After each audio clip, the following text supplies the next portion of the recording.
Hace una semana comenzamos nosotros a estudiar un libro muy interesante, un libro que nos motiva a nosotros a ubicarnos en la realidad. Yo sé que hay mucha gente que es optimista, pero también sé que hay mucha gente que es pesimista. Y ambos lados de alguna otra manera nos ayudan a ubicarnos en cierto equilibrio. Pero realmente este libro nos ayuda a ser personas realistas de las situaciones que vivimos a diario. Y yo le voy a decir algo, esta serie es una serie que no tiene precio. Así es que yo le animo a que no se pierda ninguna de ellas y si por alguna razón no pudo venir, sígalo a través de los videos que ponen en la página web o algo. Pero me gustaría muchísimo que reflexionáramos todos en la importancia que el libro de Eclesiastés tiene en el tiempo en el que estamos viviendo. Es un libro que realmente de repente nos va a bajar hasta el suelo y va a hacer que nos sintamos como el chicle pegado acá en la parte de abajo del zapato. Pero la misma palabra del Señor se encarga de volvernos a levantar y recordarnos que debemos ubicarnos en la persona correcta y esa persona es Jesucristo. Así es que le animo a que estemos estudiando juntos y que podamos de verdad sincerarnos con Dios. Eclesiastés, el predicador, Salomón, va a poner las palabras que usted ha pensado muchas veces, pero pocas veces se atrevía a cuestionar. Y Dios tiene respuesta para ellos. Oremos un momento. Padre Celestial, aquí estamos, Señor, nuevamente, dispuestos y disponibles para que usted, Señor, abra nuestro entendimiento. Nos llene nuestra mente no solamente de información, pero de una comprensión, de saber, Señor, que su palabra es tan activa en este tiempo como lo fue cuando se escribió por primera vez.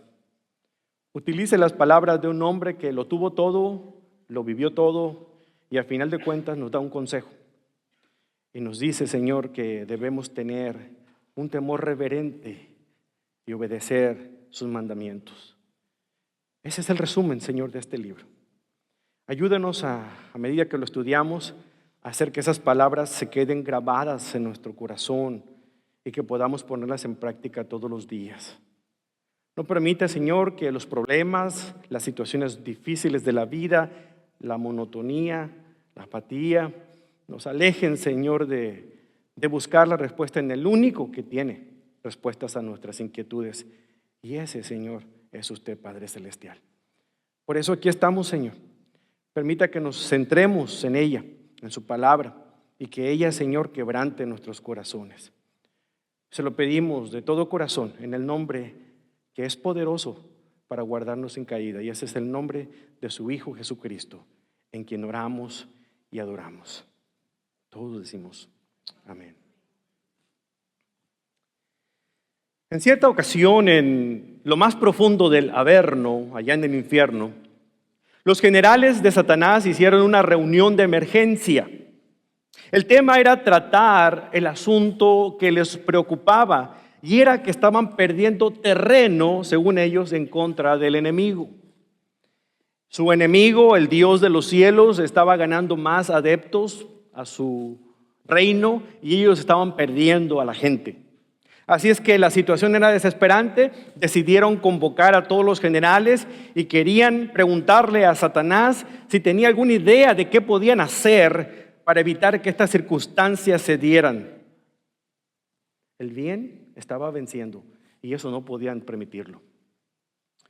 La reunión en el Averno era sofocante, ya se podrá imaginar. Satanás estaba en su trono color rojo, ¿verdad? Salía fuego por todos lados. Estaba con sus uniformes, todos los generales ahí delante de él en una gran mesa de trabajo. Entonces Satanás escuchó a cada uno de los generales a dar sus quejas, sus situaciones, sus experiencias. Y una vez expuesta toda la situación ante Satanás, se hizo un profundo silencio, esperando que de alguna manera Satanás diera respuesta. Satanás se irguió un poco y abriendo sus horribles brazos, soltó una carcajada siniestra.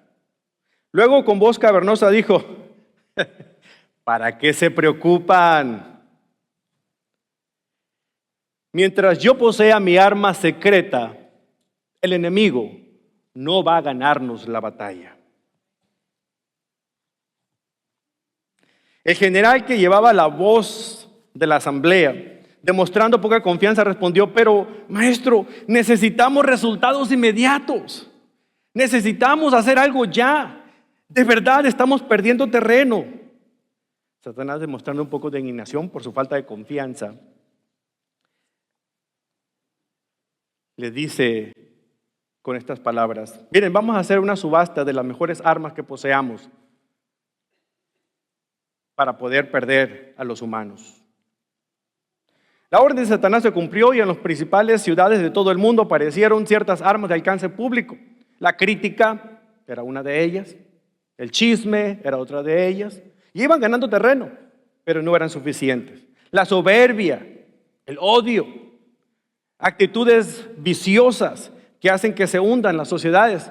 De verdad que parecía que entraban y como terroristas que arrasan un lugar sin que nadie los detenga, lograban conquistar terreno, pero perdían terreno al día siguiente. Estaban desanimados por completo.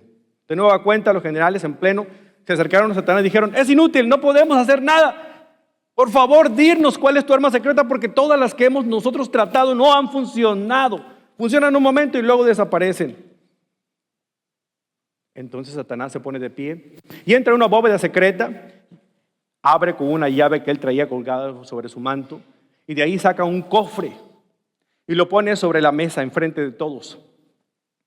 Y después de abrir el cofre con mucho cuidado, toda la gente está inclinándose hacia adelante, todos los demonios y los generales están inclinándose hacia adelante para ver qué es el arma secreta que él tiene ahí. Y cuando la voltea, se ve en relieve una palabra que se lee: apatía. Apatía.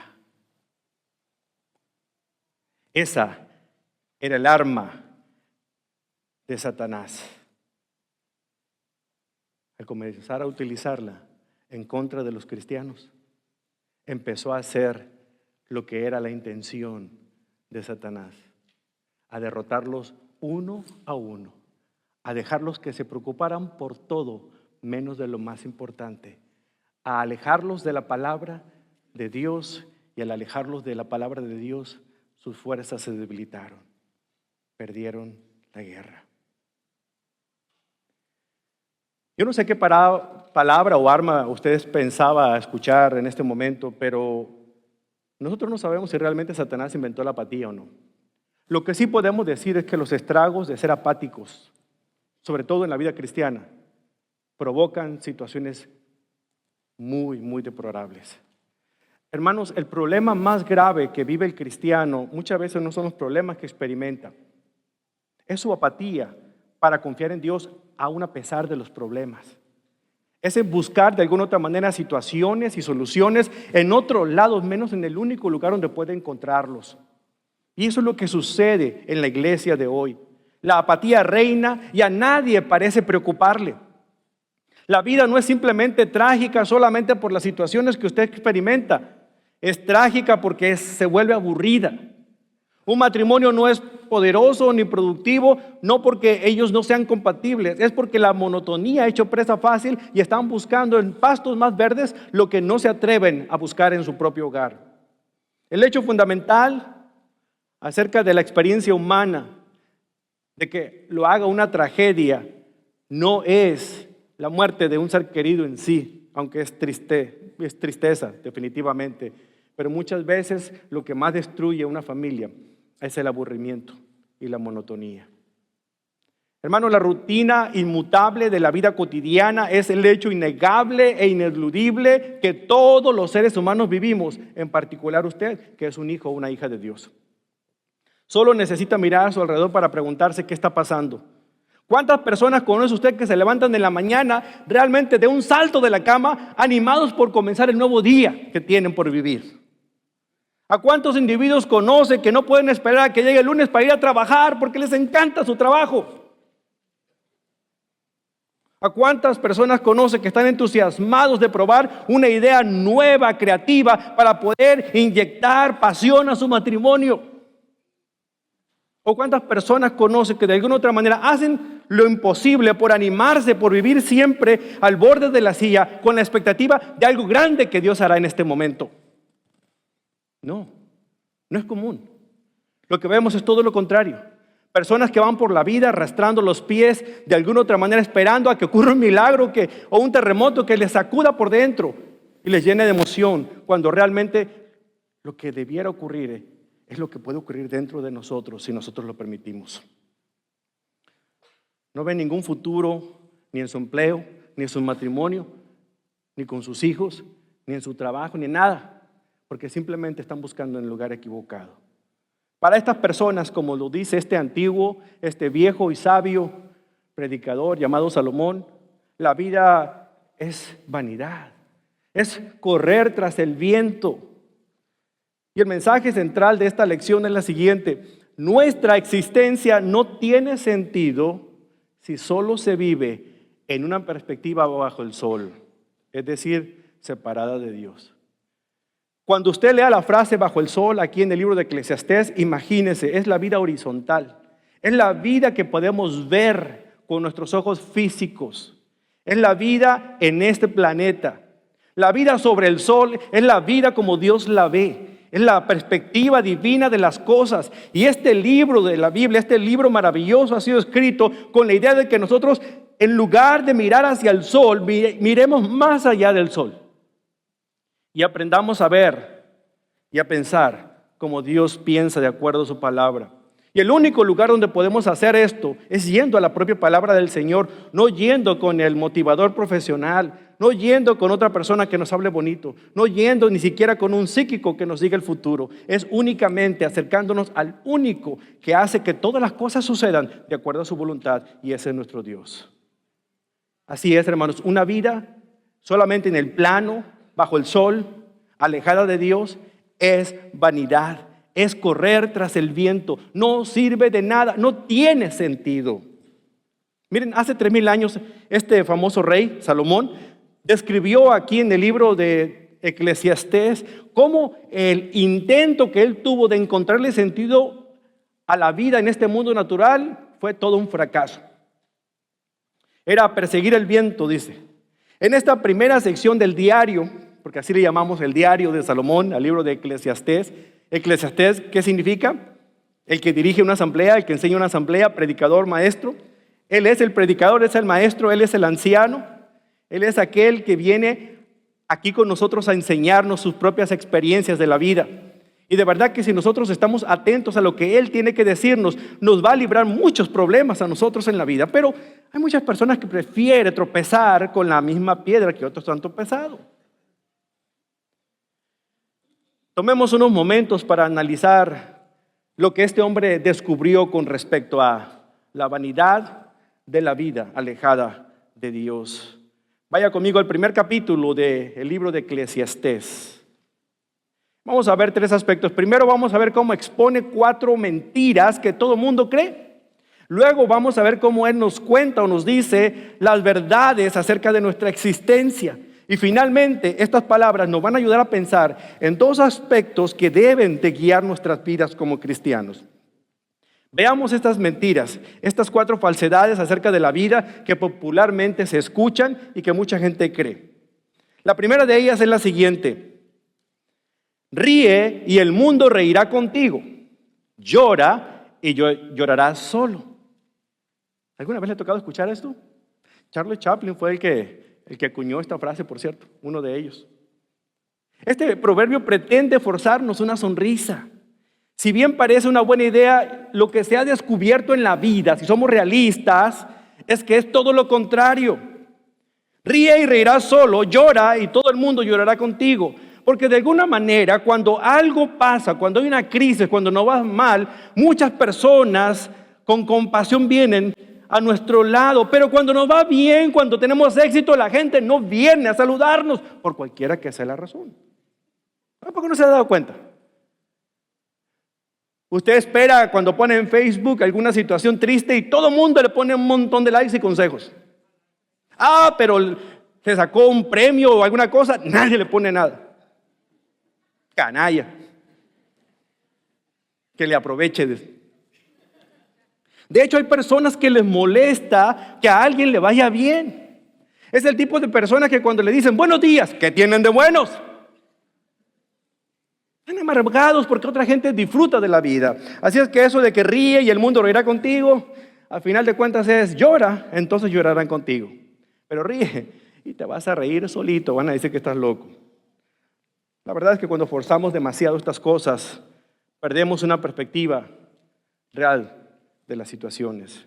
La segunda falsedad, este segundo axioma, este segundo proverbio, si quisiéramos llamarlo de esta manera. Todos los días, en todos los sentidos, nuestro mundo se vuelve cada vez mejor y mejor. Eso se lo escuchamos mucho a los que predican la teología de la prosperidad, ¿cierto? Tú clámalo y reclámalo. Todo te va a salir bien si tú tienes fe y confianza. Muchos motivadores profesionales dicen, basta con que lo creas, que lo consigas y el universo está a tu disposición. Es como un genio de la lámpara maravillosa. Ese es el secreto, dicen. Pero todos los días y en todos los sentidos, nuestro mundo no se vuelve mejor, cada vez peor. Y si usted ha leído el libro de la Biblia completo, desde el principio hasta el final, hasta el libro de Apocalipsis, se dará cuenta que las cosas vienen para ponerse peor. Pero no se trata aquí de ser pesimistas, sino realistas y de enfocarnos en lo que el predicador quiere decirnos. Los seres humanos podemos adquirir conocimientos, pero en general no progresamos en la moralidad, ni tampoco en los valores familiares, ni tampoco en lo que es la verdad del Señor. Podemos hacer adelantos en la ciencia, en la medicina, en la tecnología, y de cualquier manera la gente muere. Por más cirugías plásticas que nos hagamos y por más ejercicio y dietas, al final de cuentas el cuerpo va a reclamar lo que le pertenece, que es esparcirse por todo el mundo. Qué malo. Pero no, hermanos, no todos los días, en todos los sentidos, el mundo mejora. Sobre todo cuando no estamos caminando con Dios. Tercera, siempre hay una luz al final del túnel. Esta mentira está destinada a dar esperanza a la gente. Pero la esperanza en sí misma no es la verdadera esperanza. La esperanza debe estar basada en hechos y promesas fiables. No en el sentimiento vago y conmovedor de que ten esperanza y lo lograrás. Si bien es cierto que algunos momentos difíciles terminan en victoria, no todos terminan así. Si ponemos nuestra esperanza en cualquier otra cosa que no sea nuestro Dios, nuestro Padre Celestial, nuestra esperanza no se fundamenta en la verdad, sino en la falsedad.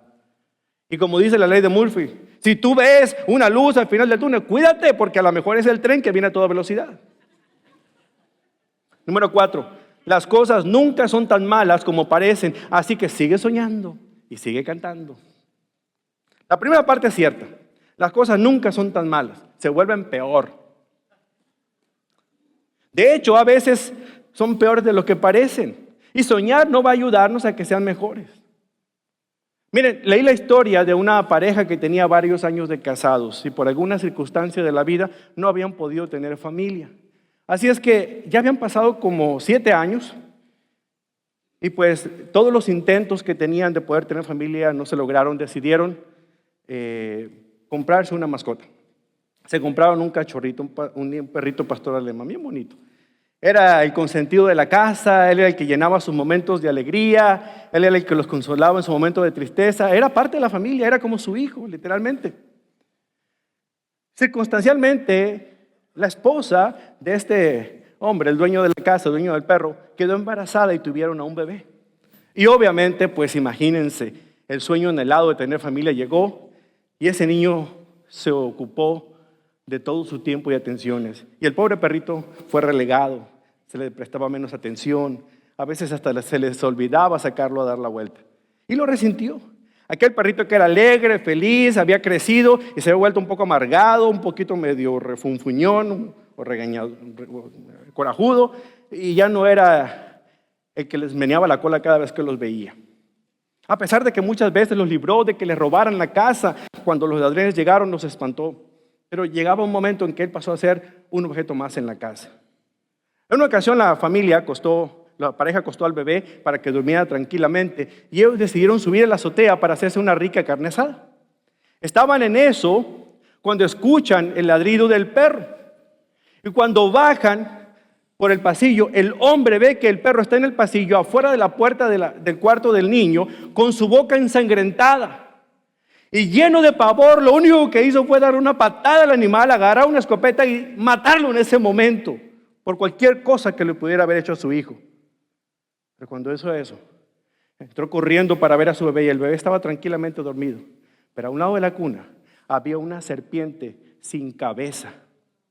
El pobre perro había luchado, matado y degollado a la serpiente para haber salvado la vida de ese bebé. Sí. Las cosas no son como parecen, pero nosotros contribuimos a que se vuelvan peores.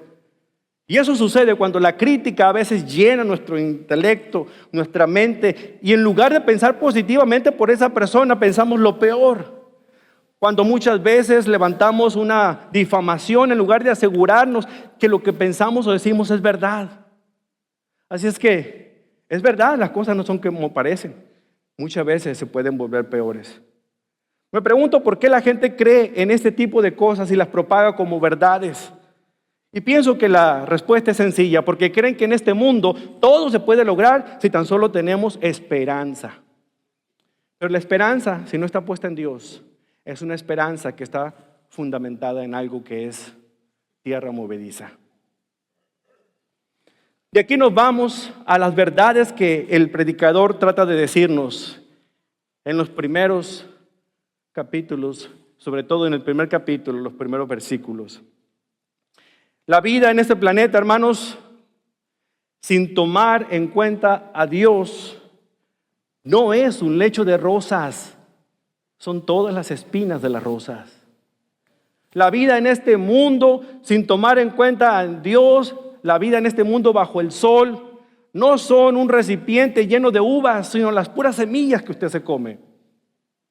Porque realmente si su confianza no está puesta en Dios, la vida no tiene sentido. Todo lo que haga, siempre nos preguntamos, ¿y por qué? ¿Y para qué?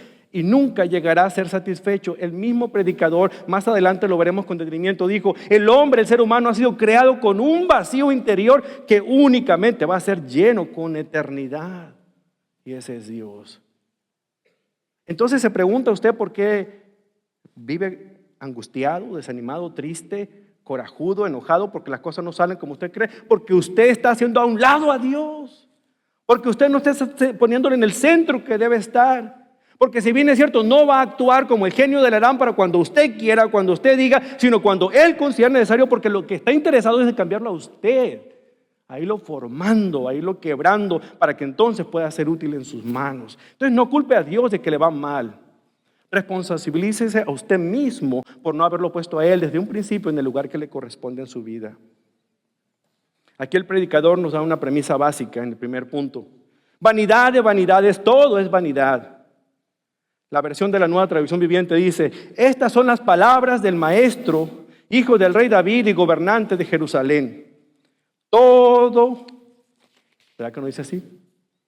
Nada tiene sentido. Nada, ningún sentido. Y cuando la Biblia repita una frase, ponga mucha atención.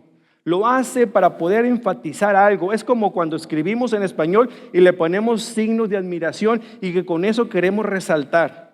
O cuando envía un mensaje de texto, cuando todas las palabras son mayúsculas y le pone un montón de signos de admiración, estábamos casi pensando que la persona está gritando, ¿va? A veces de alegría, a veces de coraje, pero está gritando. El punto es cuando veamos que algo se repita como esto, prestemos atención porque aquí viene el énfasis. Dice, nada tiene sentido, ningún sentido en absoluto. ¿Qué obtiene la gente con trabajar tanto bajo el sol? Y ahí la frase clave es obtener. ¿Qué significa la palabra obtener? ¿Qué ha encontrado usted que significa la palabra obtener? ¿Se ha puesto a pensar? La palabra obtener realmente es el resultado que se logra de alcanzar algo. Ese es lo que se obtiene. Ese es el provecho. ¿Alguna vez usted ha visto a un niño pequeño, 3, 4 años, que está jugando en una habitación donde está un poco semioscura y entra el rayo del sol y está un poquito lleno de polvo a la casa y ese haz de luz se ve tan claro y el niño quiere de alguna otra manera agarrar ese haz de luz. O cuando está bañándose en la lluvia, que se acaba la lluvia y sale el arco iris y está ahí cerca y lo quisiera tocar. Ustedes, a lo mejor se les hace algo gracioso ver una criatura como esa, pero en ese momento tiene sentido. Pero para nosotros como adultos, eso es algo sin sentido. ¿Qué provecho tiene? ¿Qué provecho le saca? Es eso que está pensando aquí el predicador. ¿Qué provecho tenemos nosotros de ver las circunstancias de la vida? Es vano, ultra vano, diría yo. La vida parece tener sustancia, sin embargo, cuando uno profundiza en ella, nos damos cuenta que no tiene nada. Soñábamos con estar casados y ya casados pensamos, ¿en qué estaba pensando? Pero no se preocupe, Dios tiene respuesta para eso también. Así que tenga paciencia. La palabra clave de provecho aquí en el término original hebreo significa lo que queda una vez completada una transacción. ¿Y qué queda cuando usted invierte toda su vida en lo que no es redituable? ¿Qué queda cuando todas sus preocupaciones en la vida es en lo que hay debajo de este sol y no en el sol más allá? ¿Se dan cuenta? Estamos tan preocupados por qué va a pasar a fin de mes, cómo le vamos a hacer para pagar la renta, cuándo voy a cambiar de trabajo, Dios nos va a conceder tal cosa, ¿qué hacemos? Y pasamos la vida soñando y preocupándonos por cosas que están fuera de nuestro control, en lugar de empezar a confiar en aquel que tiene el control de todas las cosas. No tiene provecho, dice el predicador, en hacer todo tipo de aspectos. ¿Lo cree o no lo cree? ¿Se ha puesto a pensarlo o no? ¿O simplemente usted está viviendo en la apatía? Who cares? ¿A quién le importa? Si usted está cansado y su único enfoque es lo horizontal, entonces usted va a ser desanimado, porque sus expectativas en su relación matrimonial, sus expectativas con sus hijos, sus expectativas con sus padres van a llegar solamente a este nivel en lo que espera la otra persona, pero sus expectativas deben ser horizontales, verticales, llegando hasta la misma presencia del Señor. Usted puede esperar lo que quiera en Él y Él nunca lo va a defraudar. Espera algo de mí y ya se amoló, o de cualquier otro ser humano. No podemos tener altas expectativas en otro ser humano, porque todos vivimos debajo de este sol en el plano horizontal. Hermanos, el trabajo muchas veces es lo que consume el tiempo en una familia. El padre rara vez ve a los hijos porque está trabajando 2, 3 trabajos, horas extras, con tal de darles un futuro. ¿Qué futuro puede tener cuando al final de cuentas le empieza a fallar el corazón o la salud? Al final de cuentas, ¿qué se logró? Y perderse los hermosos años del crecimiento de sus hijos. Hay que poner las cosas en perspectiva. Hay que entender que hay cosas más importantes que el ganarse el sustento diario. Porque si Dios, que es Dios, nos ha dicho que va a proveer todo lo que necesitamos, no todo lo que queramos, el problema es que queramos nosotros satisfacer todos nuestros anhelos y por eso tenemos que hacer muchos trabajos. Nadie es como Salomón. Salomón tenía todo para experimentar todo lo que quiso. Él no tenía que trabajar como usted y como yo. ¿Trabaja usted, pastor? Yo nomás lo veo un día a la semana. El punto clave es, enfoquémonos en las cosas que de verdad valen la pena. No significa que no debemos enfocarnos en las cosas que tenemos que hacer por responsabilidad, pero que ninguna de ellas se ponga por encima de lo importante que es Dios. ¿Cuántas personas sacrifican el tiempo que pueden pasar con Dios? No solamente en la iglesia, pero en un tiempo personal o familiar, simplemente porque no tienen tiempo para Él. Como resultado, no creo que esto sea teológicamente correcto, pero a veces me pregunto si Dios quisiera tener tiempo para usted. Pero ¿sabe qué? Yo estoy equivocado porque la gracia de Dios es abundante. Y aún a pesar de que no lo merezcamos, Él nos sigue dando de sus bendiciones todos los días. Entonces veamos este aspecto. La segunda trivialidad que vemos aquí en el punto 2, estos ejemplos a partir del versículo 4, es que una vez que Él ha presentado su premisa básica y que la da desde un principio, no se tuvo que esperar al final del libro para darnos su conclusión, dice, todo es vanidad, todo es inútil, nada aprovecha. Comienza Él entonces a dar la explicación de lo que ha dicho. Miren, Salomón tenía todo el dinero del mundo, todas las cosas en exceso. Él se dio el tiempo. Su padre David se había encargado de pelear con otros reinos, obtener victorias, engrandecer el reino de Israel. Y en su corazón el anhelo más grande era construir el templo donde el arca del pacto del Señor pudiera habitar, donde la presencia de Dios habitara en la tierra. Con todo lo que él hacía, se daba el tiempo para añorar, servir, halagar, orar a su Dios. Hereda a su hijo el trono. Y por todos los años que Salomón estuvo como rey, no hubo una sola guerra. De hecho, su palabra, Salomón, viene de la raíz Shalom, que significa paz. Él gobernó con paz. En lugar de enfrentarse con un ejército enemigo, se casaba con la hija de ese rey pagano para hacer las paces. Y como resultado tuvo un montón de mujeres, un montón de concubinas, y todas estas mujeres venían con todo lo que traían, sus ídolos, sus religiones, todo lo demás. Y poco a poco el corazón de Salomón se fue pervirtiendo, yéndose a los ídolos. Si quiere ver la comparación entre David con Salomón, el corazón de David era todo completamente para Dios, mientras que el corazón de Salomón era a medias únicamente con Dios. Y aquí vemos en este diario todo lo que él investigó en ese tiempo, mientras él gastaba el dinero que había recibido de su padre, ¿verdad? Tenía todas las oportunidades para experimentarlo todo. Aquí nos escribe, y yo le animo a que prestemos atención al consejo de este viejo, al consejo de este predicador. Porque si alguien vivió todo en exceso, así sea lo que usted en su más loca idea o deseo ha pensado un día querer hacer si se le diera chance, él lo vivió todo. Pero con todo, con realismo, nos dice a nosotros, ¿sabes qué? No vale la pena. Al final de cuentas, lo único que te queda es dolor en tu corazón. Fíjese lo que dice aquí en el versículo número 5. El sol sale y se pone, y se apresura a dar toda la vuelta para hacer salir. Interesante, ¿verdad? Que cuando estas palabras fueron escritas, había muchos que no creían que la tierra era redonda. El viento sopla hacia el sur y luego gira hacia el norte. Lo mismo todo el tiempo. Usted ve en la mañana, sale el sol. Bueno, el sol nunca sale, siempre está en el mismo lugar. Es la tierra la que se mueve, usted lo sabe, ¿verdad? Pero él no lo sabía en ese momento. Estaba en la búsqueda. Todavía no encontró a alguien que se lo explicara cuando escribió esto. El punto es que nosotros vemos que el sol se levanta y se oculta, ¿cierto? Cada día lo mismo, todos los días, excepto cuando está nublado. Pero el sol sigue estando en el mismo lugar donde Dios lo puso desde el principio. Qué hermoso nuestro Dios, ¿cierto? Entonces, el punto que quiere decir aquí Salomón es que todo es la misma cosa todos los días. El viento sopla hacia el sur y luego gira hacia el norte. ¿Qué nuevo va a encontrar usted ver las noticias de los meteorólogos, mentirólogos diría yo?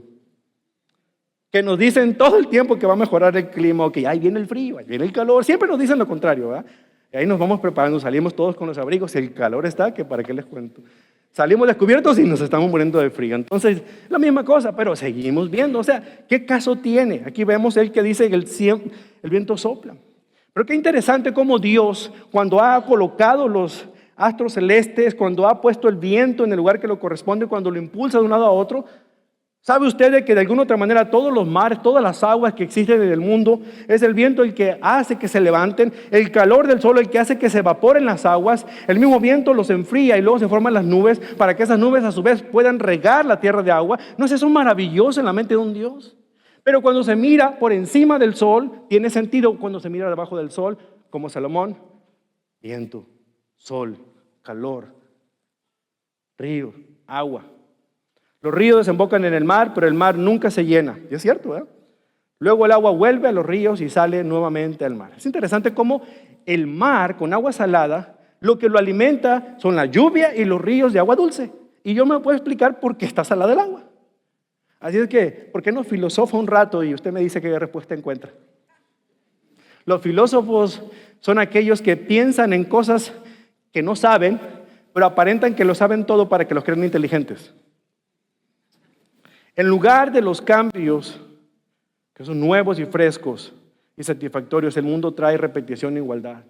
En esta vida, mientras usted esté enfocado en lo que le rodea, su trabajo, sus aspiraciones, solamente va a encontrar esto: monotonía, aburrimiento y apatía. Y en final de cuentas usted va a empezar a decir: Dios no existe, Dios no creo en Él, no hace nada, no cambia mi situación. Pero que si usted está mirando debajo del sol, enfocándose nada más en lo que le rodea, empieza a mirar por encima del sol y se dará cuenta de las cosas grandes y maravillosas que Dios está haciendo y que seguirá haciendo para el beneplácito de Él y para alabanza de su gloria. El buscador y su búsqueda. Ya llegando al versículo 2 encontramos que este hombre empieza a hacer un resumen de todo lo que ha encontrado en la vida. Después de los ejemplos de trivialidad que pone, del trabajo, de las situaciones de la naturaleza y de todo lo demás, finalmente llega al punto donde él empieza a decir en el versículo 13: me dediqué a buscar el entendimiento y a investigar con sabiduría todo lo que se hacía debajo del cielo. Pronto descubrí que Dios le había dado una existencia trágica al género humano. Observé todo lo que ocurría bajo el sol y a decir verdad, nada tiene sentido. Es como perseguir el viento. ¿Se da cuenta? La descripción de la búsqueda de sentido de Salomón es bastante sombría, es deprimente. Y así es la vida de aquellos que se centran en lo temporal, en lo mundano, en lugar de centrarse en lo espiritual, en lo que es eterno. Cuando buscó el significado fuera de los propósitos de Dios, no encontró ninguna otra cosa más que desolación y tristeza y amargura y apatía. Esto se reflejó cuando dijo en el versículo 15: lo que está mal no puede corregirse. Lo que se ha perdido no puede recuperarse. En otras palabras, árbol que creció torcido jamás su rama enderezará. Es mejor dejar las cosas como están, no hagan olas. Finalmente, Salomón empezó a buscar la alegría, la satisfacción de la vida en el conocimiento. Quiso aprender cosas. ¿Cuántas personas conocemos que quieren otro estudio bíblico más, otro grado académico más, otra situación más, porque de alguna otra manera van a querer conocer más? Entre más aprendes, menos utilizas lo que conoces, porque siempre quieres llegar a más. Cuando realmente la clave del discipulado es que lo que recibes comienzas a darlo, comienzas a compartirlo y empiezas a otra persona a que la veas cómo crece en el temor y el conocimiento del Señor. Él dice aquí claramente: me dije, a ver, yo soy más sabio que todos los reyes que gobernaron Israel antes que yo. Tengo más sabiduría y conocimiento que cualquiera de ellos. Así que me dispuse a aprender de todo, desde la sabiduría hasta la locura y la insensatez. Pero descubrí por experiencia que procurar esas cosas es como perseguir el viento. Cuanto más sabiduría tengo, mayor es mi desconsuelo. Aumentar el conocimiento solo trae más dolor. Ya me imagino a los estudiantes de secundaria y prepa aquí tomando nota y diciendo: para decirle a mi papá, aquí estudio para el examen, al final de cuentas todo es vanidad. La vida bajo el sol, de acuerdo a Salomón, es desastre, es monotonía, es apatía. Ahora veamos qué implicaciones tienen estos pensamientos para nosotros, hermanos. Al menos Salomón aquí presenta de una manera exacta, pero desesperada. ¿Puede usted sentir su depresión de alguna otra manera, su desgano por la vida? O sea, él no está angustiado y se quiere suicidar. Él está diciendo: quiero darles un consejo, ustedes jóvenes, ustedes adultos, ustedes que están tratando de investigar esto, de experimentar aquello, ustedes que quieren probar drogas, ustedes que quieren experimentar la pornografía, ustedes que ya están enganchados en todas esas cosas, ustedes que quieren tener una aventura amorosa, ustedes que quieren probar alcohol, ustedes que quieren hacer todo. Yo lo he hecho todo. Déjenme decirles una cosa: de nada les sirve. Lo único que va a producir en ustedes es amargura y ansiedad de espíritu. Primero dice: si no hay nada, pero nada nuevo bajo el sol, nuestra única esperanza debe estar por encima del sol. ¿No lo cree? Si ya sabemos que no hay nada, absolutamente nada nuevo bajo el sol, quiere decir que nuestra única esperanza está en las cosas que no vemos, en lo que está por encima del sol. Sin una exploración de la profundidad, de esta monotonía, de esta situación que nos mantiene todos los días levantando de la cama con pesadez y de ver que todos los días son iguales, es que el objeto de nuestra esperanza está en el lugar equivocado. El objeto de nuestra esperanza debe ser el Dios que está en los cielos y en nuestra vida. Número 2, si un hombre que lo tenía todo investigó todo lo visible y no encontró nada de valor, entonces la única cosa que necesitaba debió haber sido invisible. Así es. Salomón, al igual que muchos de nosotros, pudiéramos gastar todo lo que tenemos tratando de satisfacer nuestra alma, nuestros deseos. Pero el oído nunca se va a cansar de oír, va a querer oír más. El otro día me di cuenta de un joven que iba en un Volkswagen Beetle de los viejitos, y toda la parte de atrás del Volkswagen era una bocina. Se puso a un lado de mí y a mí me temblaban hasta los dientes de lo fuerte que estaba. Y, o sea, yo no sé, o sea, si quiere escuchar música, que se ponga unos audífonos, es un efecto. Pero ¿qué culpa tenemos los que lo rodeamos, verdad? El punto que quiero decir es, pensé, ¿y si se compra un carro más grande, la bocina entonces va a ser más grande? Si es un sonido estereofónico, al rato va a querer un surround sound. O sea, nunca nos llenamos con lo que tenemos, que siempre estamos buscando qué sigue, qué sigue. Hermanos, ya viene el iPhone 7, así es que prepárese. Pero ¿acaso no significa esto que la gente no puede experimentar un gozo duradero? Claro que sí, hermanos. Siempre y cuando estemos buscando la verdadera fuente de nuestro gozo duradero, y ese es nuestro Dios. No solo es el deseo de algo lo que descarta la existencia o no de eso, sino realmente puede ser ese deseo lo que nos ayuda a encontrar lo que puede satisfacer nuestro deseo. Eso lo escribió C.S. Lewis en su libro Mero Cristianismo. Y él deduce que todos tenemos un deseo muy profundamente arraigado en nuestro corazón, una tendencia orientada a una relación con nuestro Creador, hacia una existencia más allá de esta vida, que aunque a menudo nos confundimos porque creemos que son otras cosas, porque las llenamos con placeres terrenales, con vicios, con cualquier otra cosa, lo único que va a satisfacernos es Dios. Fíjense lo que él dijo: las criaturas no nacen con deseos a menos que exista la satisfacción de esos deseos. Un niño recién nacido siente hambre, bien, existe algo llamado comida. Un patito quiere nadar, bien, existe algo llamado agua. Los hombres sienten deseo sexual, bien, existe algo llamado sexo. Si encuentro en mí mismo un deseo que nada en este mundo puede satisfacer, la explicación más probable es que fui hecho para otro mundo. Si ninguno de mis placeres terrenales lo satisface, eso no demuestra que el universo es un fraude o que Dios se equivocó. Probablemente los placeres terrenales nunca estuvieron destinados a satisfacer esos deseos que yo tengo. Probablemente estuvieron ahí para poder animarlos y despertarlos a sugerir lo que verdaderamente es auténtico. Si esto es así, debo cuidarme.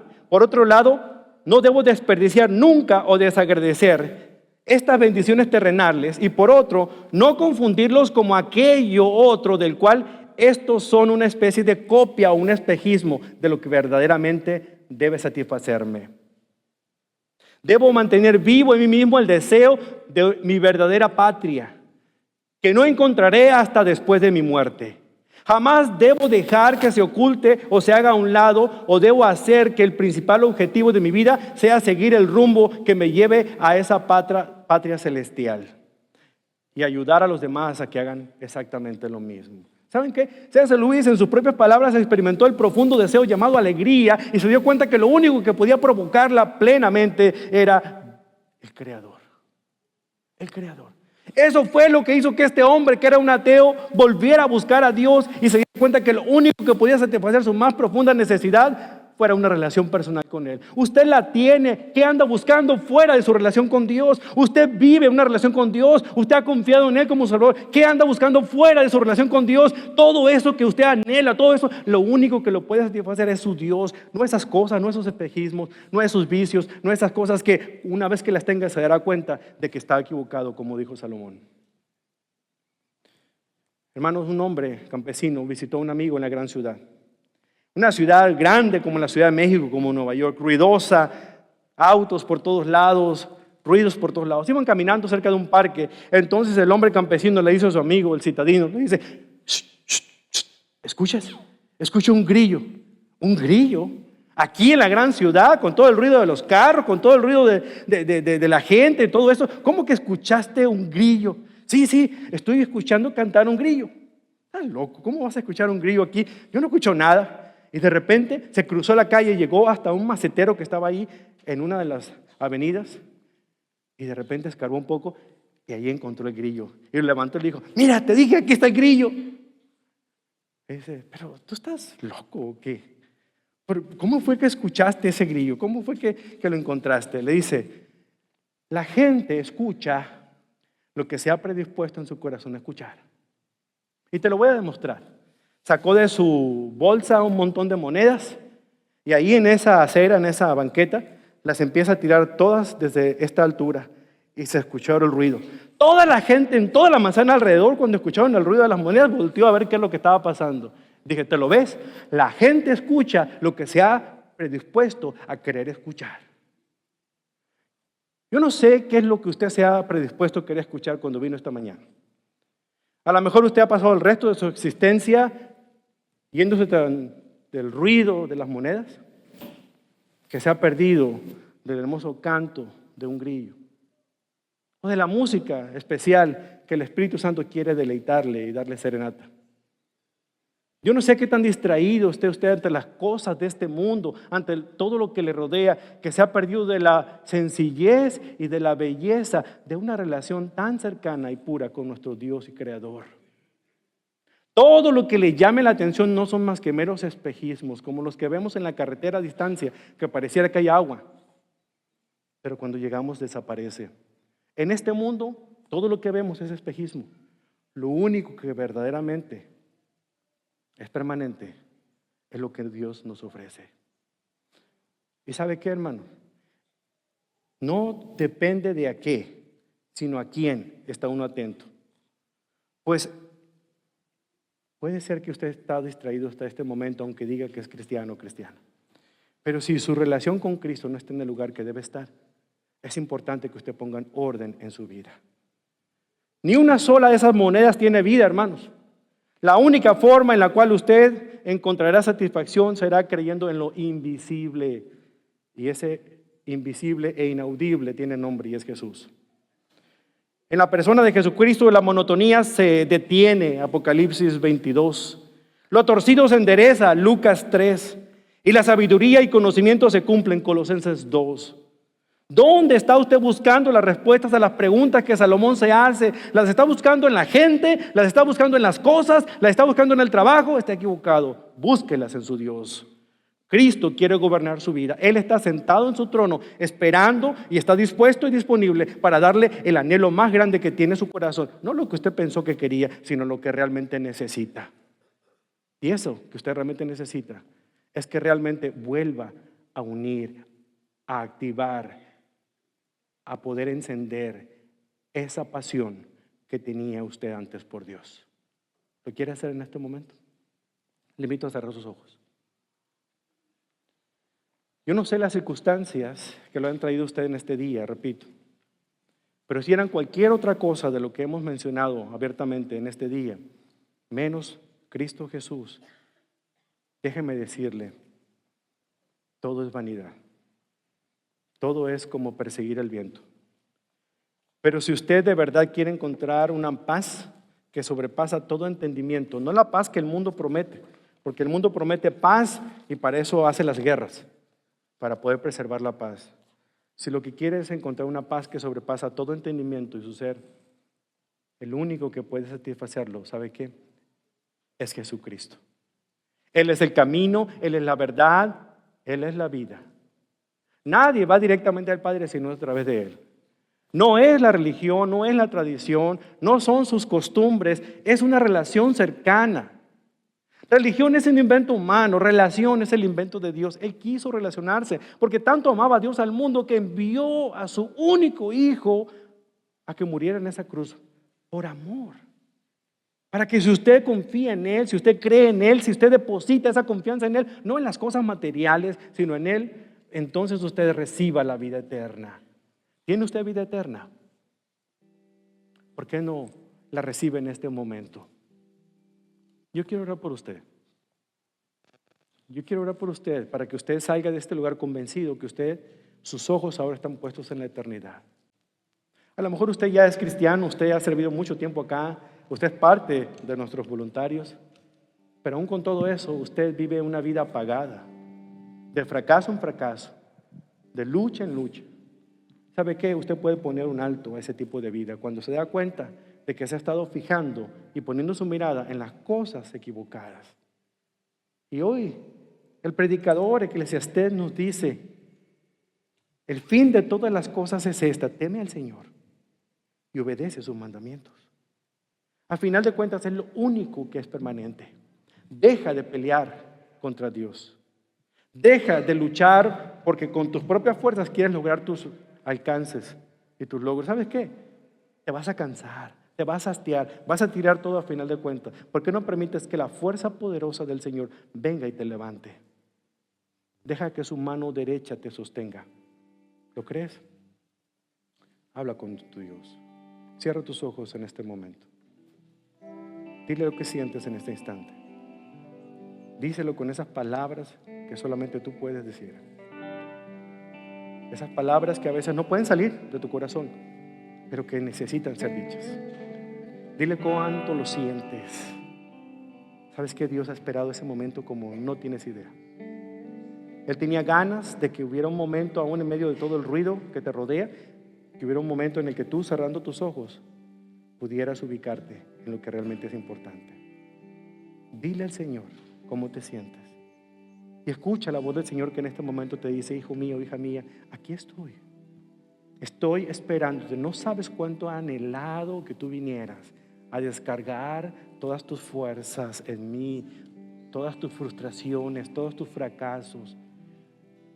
Necesitaba que llegaras a ese punto para entonces poder construirte, poder levantarte por encima de este sol y que veas las cosas como yo las veo.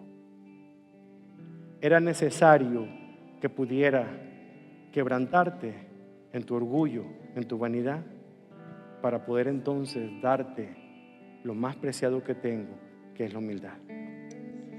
En esa humildad ese es el ejemplo más grande que Jesús demostró el amor hacia el Padre y el amor hacia nosotros. Porque siendo Dios, hizo a un lado todo sus dones divinos. No dejó de ser Dios, únicamente para venir y mostrar de que hay esperanza puesta en la persona correcta, y es Jesús. Padre, aquí estamos. Desesperados, Señor, sí.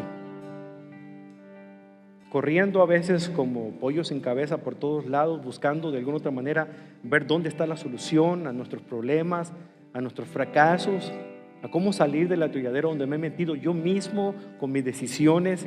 Aquí me encuentro. Hoy comprendo, Señor, por la experiencia del predicador de Eclesiastés, que por más que haga intentos, todo lo que yo haga solamente es como dar golpes al viento. Es vanidad, es en vano, si no cuento con su presencia en mi vida. Por eso, Señor, en este lugar, en este momento, yo vengo a abrir mi corazón, a poder decirle: Señor, perdóneme. Perdóneme por mis pecados. Perdóneme por mis faltas. Perdóneme porque esta semana anhelé decir cosas que no le agradan a usted. Porque en esta semana no solamente las decía, sino que las tomé o lo hice, Señor, aquello que lo ofendía. Perdóneme por eso. Ahora entiendo, Señor, que como me estaba sintiendo cuando llegué en esta mañana es producto de mis malas decisiones y no tiene nada que ver con usted. Oh, Señor, cuánto necesito que me quebrante. Haga lo que tenga que hacer, Señor, pero vuélvame a armar de nuevo. Aquí estoy, Señor. Cristo es el único que puede hacer eso en mi vida. Por eso me entrego a Él, me consagro a Él y le pido a Él que me transforme y me use para su gloria. Oh Padre, yo le pido que alguna persona que está escuchándome en este momento, que necesitaba escuchar su palabra, Señor, usted le convenza, le recuerde el amor tan grande que usted le tiene. De que si esa persona voltea su mirada en este momento y lo mira a usted, Señor, esa carga va a ser levantada de su corazón, porque ahora sabe que la carga es compartida y que usted lo llevará de su mano. Por eso venimos, Señor, delante de su presencia, ante su altar. Por eso venimos a decirle estas palabras en este canto, en esta oración, y decirle, Señor, cuánto le amamos, cuánto le necesitamos y cuánto deseamos, Señor, poder vivir como vivíamos antes, adorarle como adorábamos antes, a poder, Señor, dejar que usted toque nuestras vidas y cambie nuestros corazones. Lo necesitamos, Señor, lo necesitamos desesperadamente. Es por los méritos de Cristo.